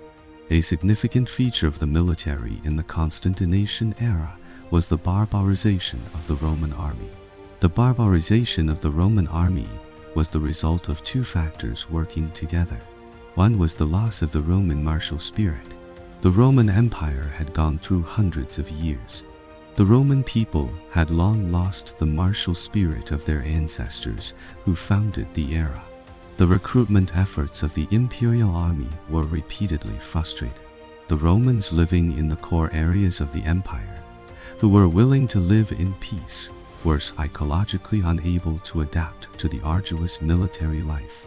Many young men, to evade the pressure of military service, did not hesitate to cruelly cut off the fingers of their right hand. This strange self-mutilation became particularly common. In addition, the continuous civil wars and plagues had taken a toll on the population. The Roman Empire was short of soldiers. In this situation, the second factor, the army's absorption of barbarians, was a natural development. Constantine, following Diocletian's practice, allowed barbarians to immigrate into the empire, or incorporated these barbarians into his legions. A large number of barbarians were accepted by the army. Not only were the border troops filled with a large number of barbarian officers and soldiers, but even the palace guard around Constantine was also filled with Germans. The 40,000 Goths who formed the Foederati were a special component of the army. They received military pay from the imperial government. Many barbarians held senior official positions in the army. Regarding the issue of absorbing barbarians, especially Germans, into the army, Constantine still followed Diocletian's policy, promoting competent Germans to be senior commanders of the army. In the Diocletian era, precautions against barbarians were strengthened. Fortresses and towers were stationed along the border, making it difficult for barbarians to enter the empire. Constantine adopted a policy of differential treatment, allowing some barbarians to enter the empire and allowing barbarians to serve in the army. The number of barbarians in the army gradually increased. The barbarized Roman army underwent a huge change in nature. Its mercenary nature became more and more obvious. The empire gave the barbarian officers and soldiers land and money, and the barbarian officers and soldiers served in the army for the empire. But these barbarians had a mercenary relationship with the empire, so they could not be trusted to defend the empire. They also had no loyalty to the empire. The barbarization of the army not only brought about changes in the composition of the army, but also caused the Roman army as a whole to change. The difference in equipment and weapons between the Romans and the barbarians was gradually erased, and the Germans, who had advantages in both physical strength and spirit, gradually became the peak of military force of the era. Constantine's military reforms have been very controversial in history. Assimus believed that Constantine transferred most of the soldiers from the fortifications and placed them in undefended towns, exposing the border residents to the barbarians and losing all protection. Constantine made the soldiers accustomed to public activities and entertainment and gradually became decadent. Objectively speaking, he was the root of the empire's decline to its current unfortunate state. Others believe that the barbarization of the army was an important reason for the decline in the combat effectiveness of the Roman army. If we take a God's minus eye view, in the decades after Constantine, the Roman Empire did indeed head towards its end in the disaster of barbarian invasions. This statement seems very reasonable. But if we focus our attention back on the later period of Constantine's rule, we will find that not only did the empire's border not suffer major invasions, but the imperial army even launched a considerable scale of counterattack and conquest against the barbarians. This was the last military action in Constantine's life, the reconquest of Dacia. Around the time Constantine unified the empire, the political landscape north of the empire's Danube border had undergone major changes. Since Aurelian abandoned Dacia, the Sarmatians and Goths had become the main forces in the local area. To compete for regional hegemony, the Sarmatians and Goths fought a major battle. The two sides fought a great battle near the Tisa River. The Sarmatians suffered a major defeat and retreated to the northwest. The Goths became the sole power in the area. The Sarmatians then asked Rome for help. Constantine took the opportunity and announced that he would punish the Goths for their unjust actions. The Gothic king, not willing to sit and wait for death, chose to take the initiative to attack. In 331 AD, he invaded the Roman province of Moesia. Constantine decided to personally lead the campaign, but his expedition this time was rather hasty. He suffered from insufficient troops in the Moesia region and was forced to retreat to show goodwill to the Goths. The following year, Constantine mobilized his army and attacked again, and this time he appointed his eldest son, Constantine II, as the commander. The Goths were ultimately no match for the Roman legions. After suffering heavy losses, they retreated back to the north bank of the Danube. Constantine immediately continued to pursue. At the same time, he extended an olive branch to the people of Cheres, once in the Crimean region, inviting them to launch a pincer attack on the Goths. The military pressure from two directions caused the Goths, who were not yet fully established at this time, to finally collapse. The Goths were forced to send the eldest son of their king as a hostage in exchange for peace and to help the Romans guard the Danube frontier. Constantine had dealt with the Goths. The Sarmatians then jumped out. In 334 AD, they, on the pretext that Constantine had not given them a reward, began to attack the empire's territory. At the same time, a usurper rebelled in Cyprus. Constantine sent Flavius Dalmatius, who was in charge of the eastern defenses, to suppress him. The following year, he defeated the rebel and sent him to Tarsus for execution. Constantine personally dealt with the threat from the north. The Roman army once again crossed the Danube and returned to the Dacia region, and the Sarmatians were also beset on all sides, constantly fighting with the surrounding Goths and Vandals. Under the attack from multiple sides, they gradually faltered. This tribe also gradually disappeared from the long river of history. The Roman army's military operations in the former Dacia region were relatively smooth. By 336 AD, they had recovered part of the land of the former Dacia province. The barbarian tribes along the Danube also expressed their submission to the empire. Constantine, in the last stage of his life, was still able to maintain a pace of continuous expansion, which to some extent proved his military reforms. Constantine's reform measures had a common feature. Whether it was expanding the bureaucracy, increasing material rewards, the mercenary nature of the army, or the large-scale military actions he launched, they all required strong financial power as support.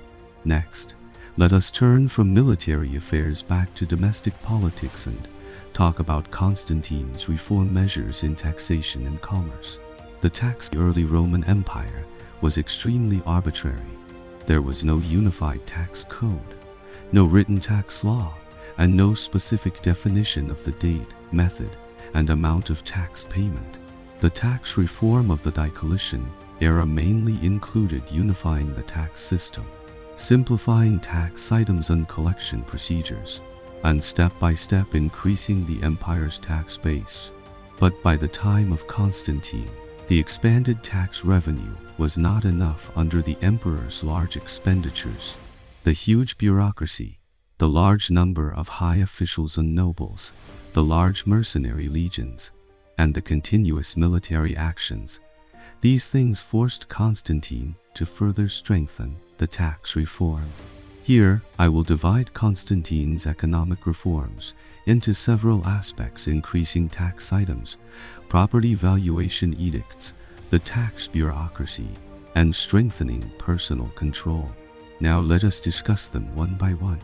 Constantine mainly established two new taxes, paid in money, the senatorial tax and the 5-year tax, or business tax. The senatorial tax was a surcharge levied on senators. According to the amount of their property, senators were divided into 3 tax-paying grades, paying 8, 4, and 2 falls respectively. This meant that the status of a senator not only meant honor, but also came with a heavy burden. For example, to serve as a praetor, one had to pay a special land tax. Every 5 or 10 years, a special tribute had to be paid to the monarch. The establishment of the senatorial tax, to some extent, solved the shortcomings in the Roman tax system, so that the wealthy could not evade their tax obligations, which helped to increase the state's tax revenue. The business tax was an irregular monetary tax that urban artisans and merchants had to pay. In the Constantinian era, it was collected every 5 years. By the 5th century, it was collected every 4 years. The concept of artisans and merchants was very broad. Even moneylenders and prostitutes were included. Farmers who sold goods in the market also had to pay tax. Only doctors and teachers were exempt. For farm operators who sold products from their land, farmers and rural artisans, part of the tax could be reduced or exempted depending on their income. This tax was an irregular tax. When it was collected, it was entirely at the will of the ruler. Therefore, although this tax accounted for a small proportion, it often caught the taxpayers off guard, and even the poor were forced to sell their children to raise money to pay the tax.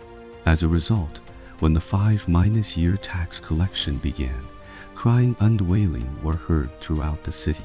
Mothers sold their children, and fathers sold their daughters into prostitution to pay the business tax. In addition, Constantine also levied local customs duties on various cities of the empire. These taxes did not increase the total tax burden, but made the urban residents increasingly impoverished, especially the urban councillor class, who was responsible for collecting taxes. If the city's taxes could not be collected in full, the members of the council had to make up the difference. To ensure the effective operation of the state's tax system, Constantine established a system of annual fiscal budgets and regular evaluation of taxes. The origin of the property valuation edict was to be able to normally collect taxes. The emperor personally signed this extremely important edict with purple ink and issued it to the main cities of each administrative district. The term property valuation meant that based on the calculated tax amount, the people were required to pay the corresponding tax amount within a specified period each year. Generally, the estimation of property supply and the proportion of payment depended on the actual needs and the situation of the predicted demand. But fiscal deficits were always the norm, or if the actual tax revenue was insufficient, the imperial officials would levy taxes downwards in the name of over-minus valued property, forcing the pressure of the fiscal deficit onto the people. The implementation of this policy was mainly divided into two steps determining the amount to be collected based on the composition of the collection objects, that is, assessing the taxes on the various provinces, cities, and individuals of the Roman world and accepting the amounts paid separately by individuals, cities, and provinces, which were then accumulated and handed over to the royal treasury. However, because the accounts of the monarch and the subjects were constantly separated, and the previously estimated tax amount fluctuated with the change in demand, the huge financial and tax machine was also forced to be constantly updated to obtain more likes, shares, and subscriptions from the populace. But in the valuation of taxes and the allocation of corvée labor, the propertied class always tried every means to bribe officials and shift the burden to the ordinary residents. Sometimes they also obtained privileges and tax exemptions by monopolizing clerical positions. Overall, Constantine established a complete tax system that included the upper-class nobles and the lower-class commoners, urban merchants, and rural farmers. No matter which class of subject you were, you could not escape the exploitation of this system.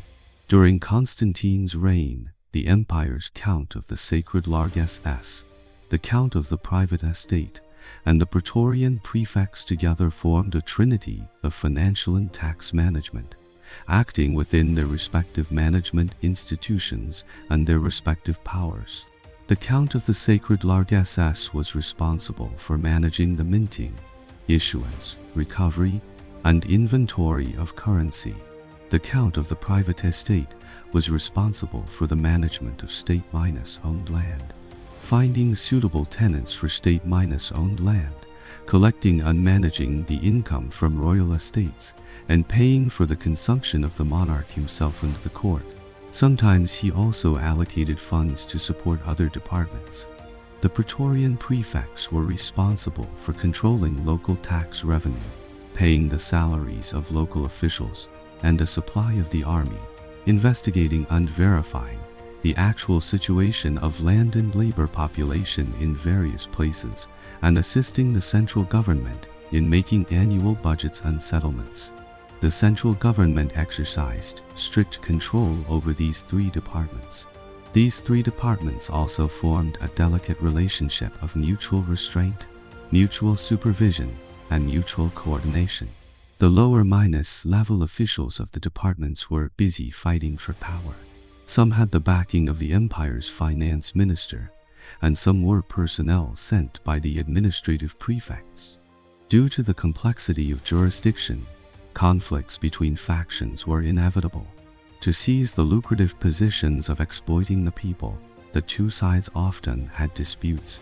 The specific tax collection actions were carried out by the grassroots village heads.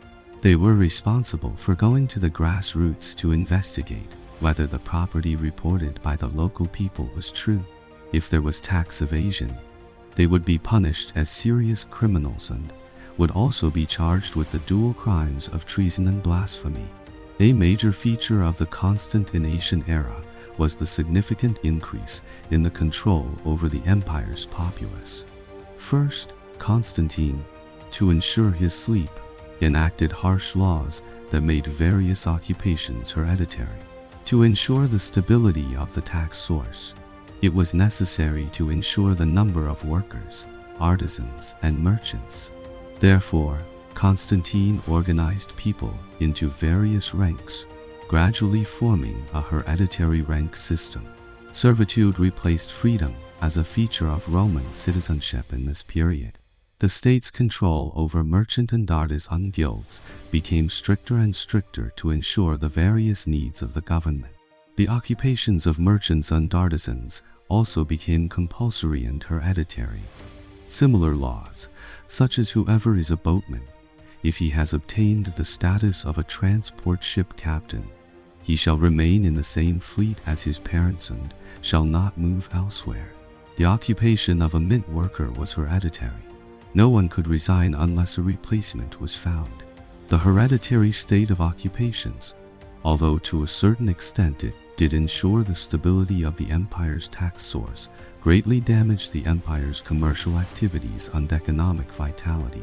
Not only the lower class laborers, but the middle class urban councillors were also imprisoned.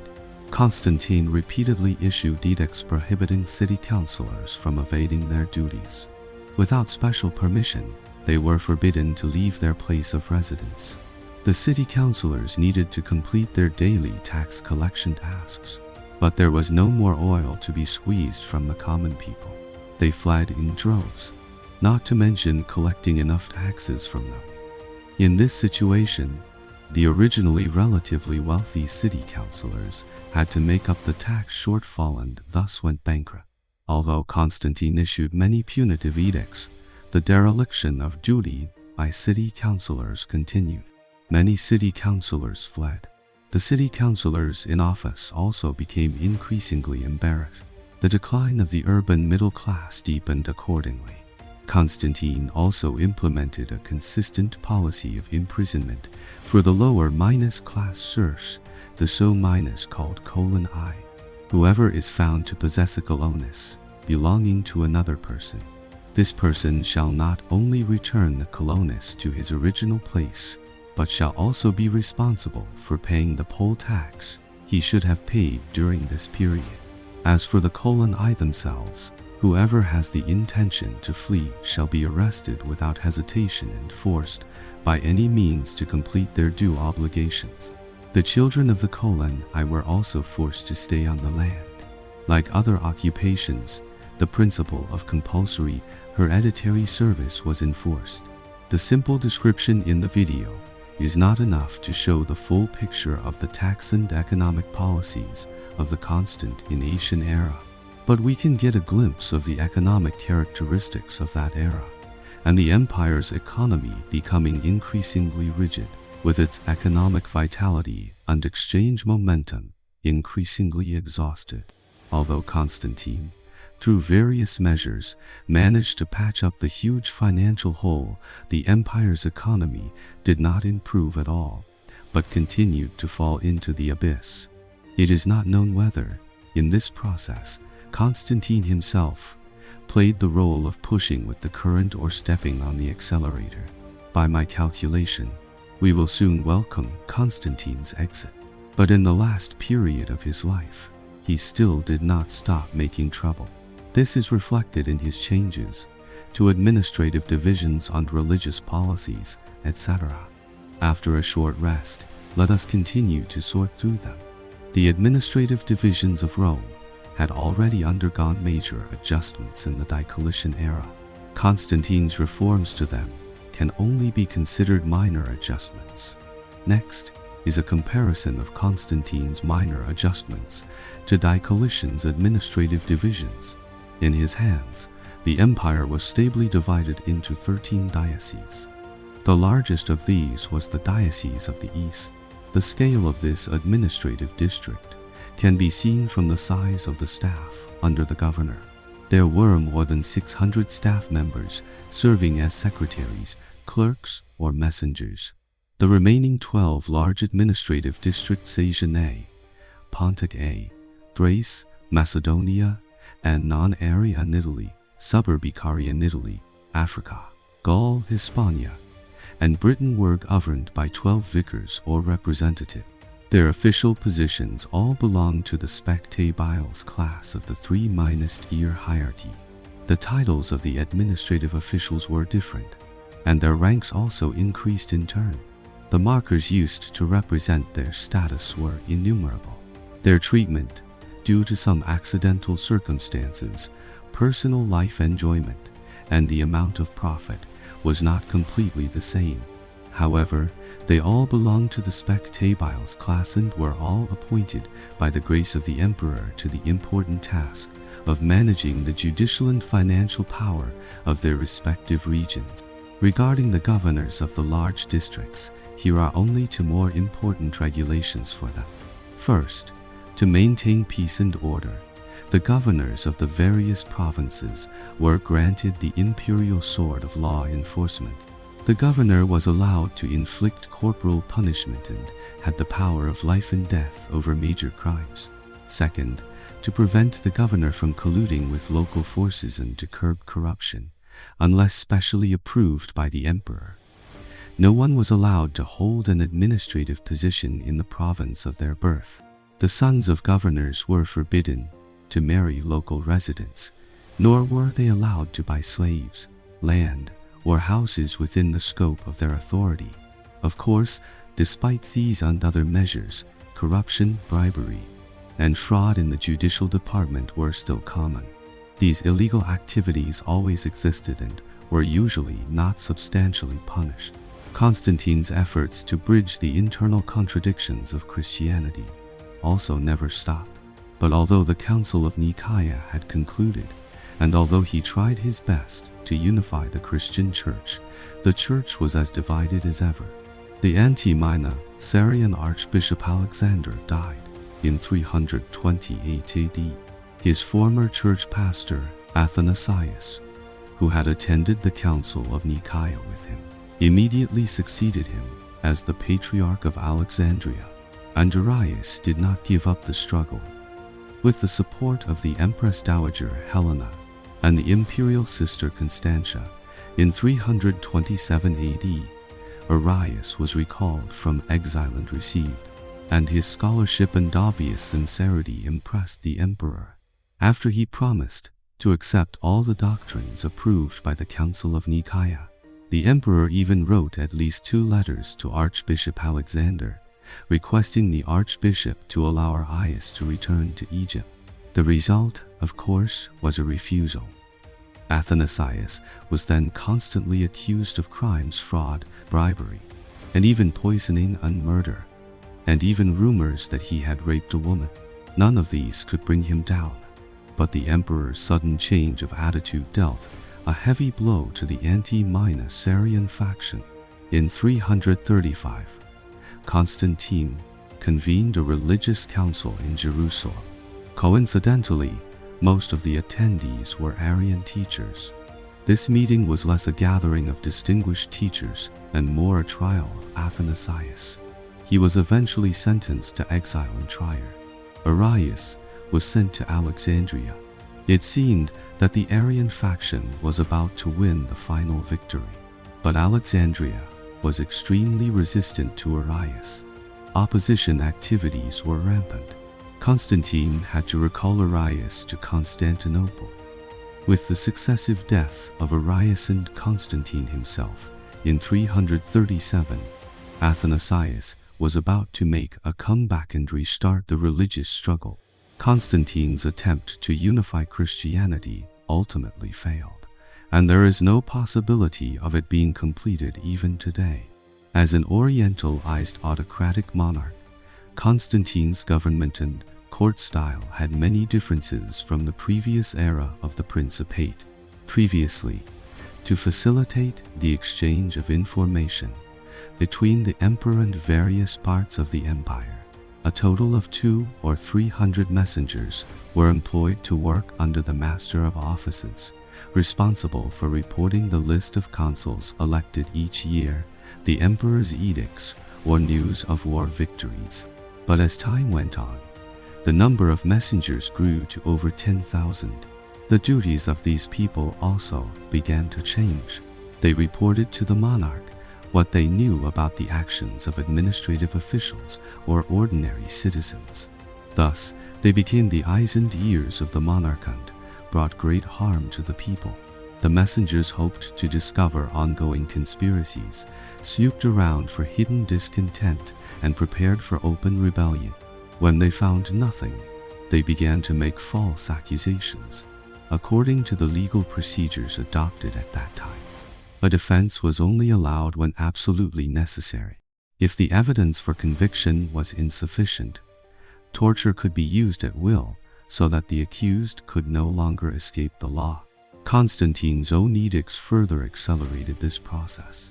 Informers of all levels, even consuls and ministers, could boldly report.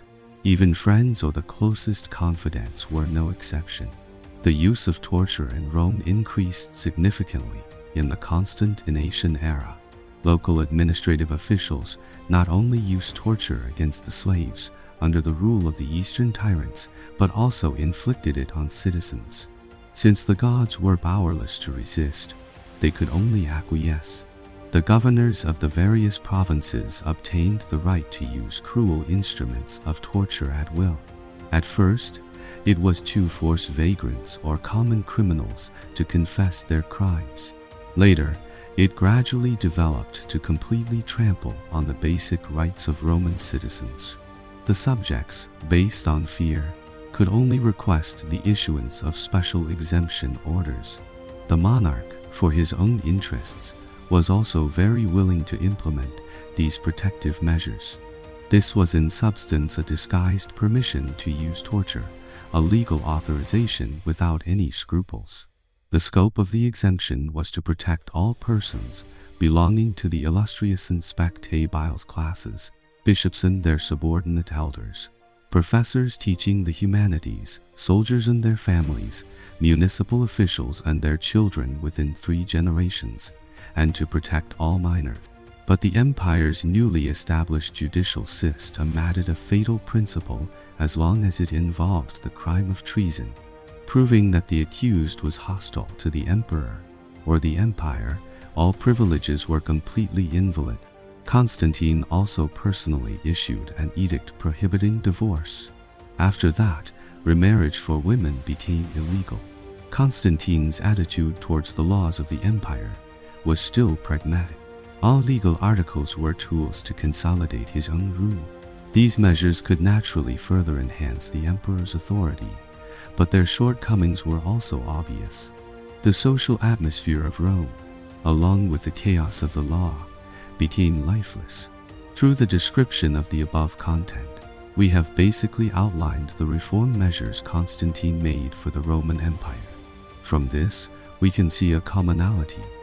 Whether it is the structure of the bureaucracy, the division of power of military generals, the control of population flow, the reform of administrative divisions, or the maintenance of religious unity, all of this led to a result that Constantine was willing to see the strengthening of the monarchy and the gradual concentration of power in his hands.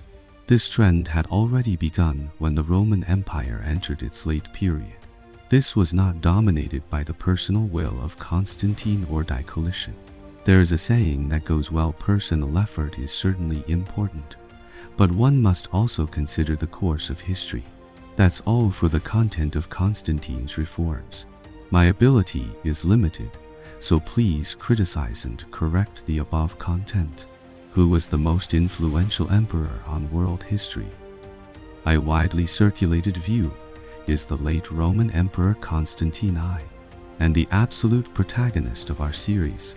The evaluation of an emperor's influence is naturally a personal opinion, but at least in late classical Europe, Constantine was the undisputed #1 in history. His actions in history were extremely numerous, and the evaluation of him is also extremely complex. Next, let us welcome the end of the Constantinian era and the arrival of a new era. Through the last video, we have basically outlined the reform measures Constantine made for the Roman Empire. From this, we can see a commonality. Whether it is the structure of the bureaucracy, the division of power of military generals, the control of population flow, the reform of administrative divisions, or the maintenance of religious unity, all of this led to a result that Constantine was willing to see the strengthening of the monarchy and the gradual concentration of power in his hands. This trend had already begun when the Roman Empire entered its late period. This was not dominated by the personal will of Constantine or Diocletian. There is a saying that goes well: personal effort is certainly important, but one must also consider the course of history. That's all for the content of Constantine's reforms. My ability is limited, so please criticize and correct the above content. Now, let us welcome Constantine's exit and discuss a question: what kind of person was Constantine really? I don't know through what channels everyone learned about the Emperor Constantine, this important historical figure of the late classical period. His fame on the Chinese internet mainly comes from the city he built, the famous Constantinople, and the rather Chinese-flavored title of Constantine the Great. The understanding of him basically stops there. But when we really open the book of history, we will find that Constantine's life was brilliant and colorful. Whether it was his military career in his youth, or his campaigns in all directions to unify Rome in his prime, or the countless tricks he pulled in his later years, such a rich life experience destined that the evaluation of him would be very complex. Now let us follow the chronological order and walk through the revolving lantern of Constantine's life in his dying moments. Constantine's first half of his life was magnificent and brilliant, a path of nirvana for a heroic emperor. He had an outstanding appearance and mind, a majestic figure, a handsome face, and a graceful demeanor. He had agile skills and flexible techniques. From his youth until his later years, he always maintained a strong physique. He was very fond of participating in social activities, chatting and laughing with guests, and drinking and making merry.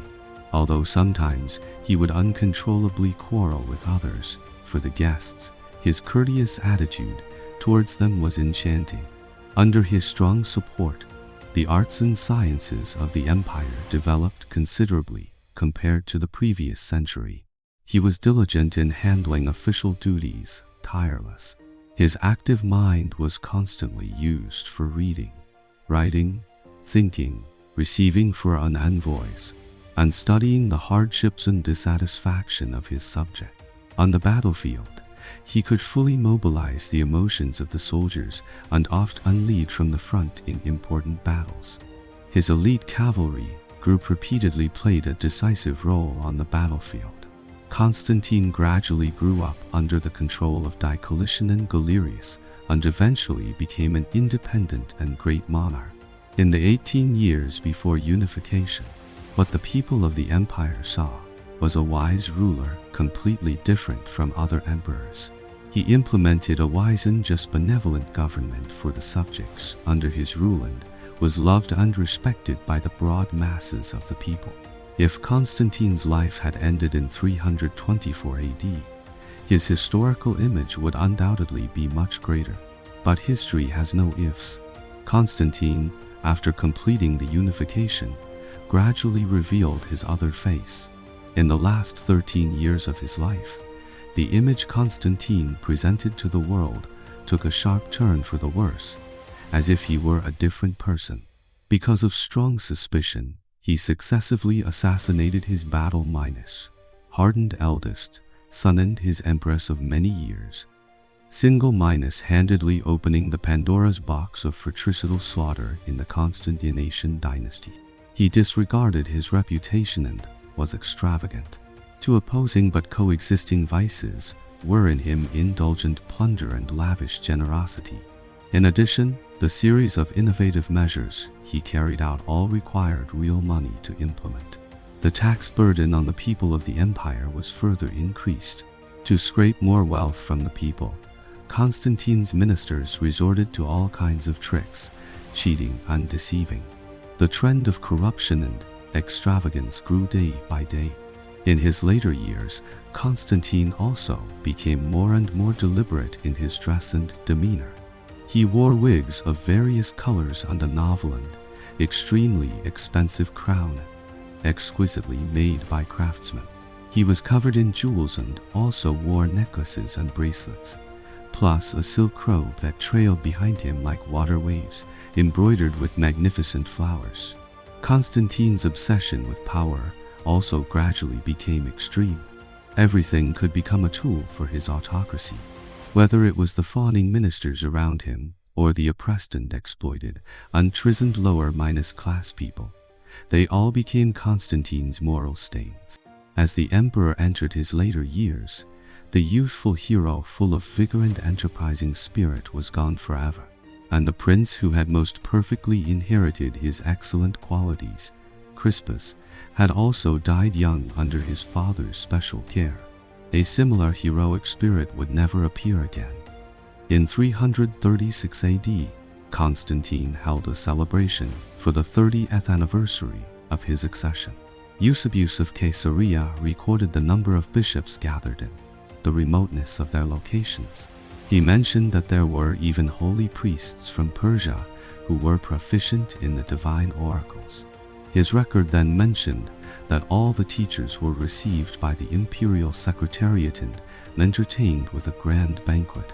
At the same time, a large amount of food, clothing, and money was distributed to the poor in the city. The old emperor's health soon took a turn for the worse. In the winter of 337 AD, Constantine spent it in a military camp in Asia Minor. The threat of invasion from the Sasanian Persia in the east was imminent. Constantine was preparing for war this time, but he had no chance to fight another battle. Soon after, the emperor returned to Constantinople. After Easter of that year, Constantine's physical condition deteriorated significantly. He chose to go to the Acraeon Palace on the outskirts of Nicomedia to recuperate. However, this did not save his health. After undergoing a deathbed baptism and converting to Christianity shortly after, on May 22, 337, Constantine died in Nicomedia at the age of 64. The body of the deceased emperor was still transported to the city named after its builder to commemorate him forever, according to his last wishes. Constantine's body was dressed in various costumes symbolizing greatness, wearing a purple robe and a crown, lying on a golden bed, and placed in a magnificent and brightly lit hall in the palace specially arranged for the funeral. The audience ceremony was still strictly carried out according to the past procedures. At the specified time each day, important members of the government, army, and royal family still knelt on the ground, very seriously surrounding the monarch as if he were still alive, showing a loyal attitude. But the fact was that Constantine had passed away. How should we evaluate Constantine? Evaluating such an extremely complex historical figure is obviously not an easy task. From the perspective of personal morality, the young Constantine was well behaved, filial to his parents, and cared for his brothers. But in his later years, he killed his wife and son. He was a good son, but not a good husband or father. From the perspective of a general, Constantine was undoubtedly excellent. His military talent is beyond doubt. In successive battles with one opponent after another, he constantly won. He and his elite cavalry group were like a sharp knife on the battlefield, invincible and ever victorious. From the perspective of an emperor, he was also very successful, although the way he grasped power was rather cruel. No one in the empire could challenge his authority. His power and status were beyond doubt. From the perspective of a reformer, Constantine's reform policies are controversial. Although his measures can be described as bold, they failed to change the decline of the empire and even had an extremely negative impact. From the perspective of historical influence, Constantine was undoubtedly a leader of his time. His influence on later generations not only includes the eternal city of Constantinople, but his series of measures towards Christianity have also had an indelible impact on today's Europe and even the world. For such a complex historical figure, the evaluation is bound to be multifaceted. Everyone will also have their own evaluation criteria. Returning to the historical timeline, as soon as the news of Constantine's death spread, the Sasanian Persian ruler in the east, Shapur II, immediately mobilized his troops and marched towards the fortress of Nis Ibis on the imperial border. The war between the two sides, which would last for decades, began from this point. And within the empire, a bloody massacre within the Constantine dynasty was about to begin. The old era of Constantine had come to an end. The new era of Constantine's successors had finally arrived. Was it decline or revival? With this, the upper part of the Constantinian dynasty, the content of Constantine, is all finished. Let us meet again in the lower part of the Constantinian dynasty, the successors of Constantine.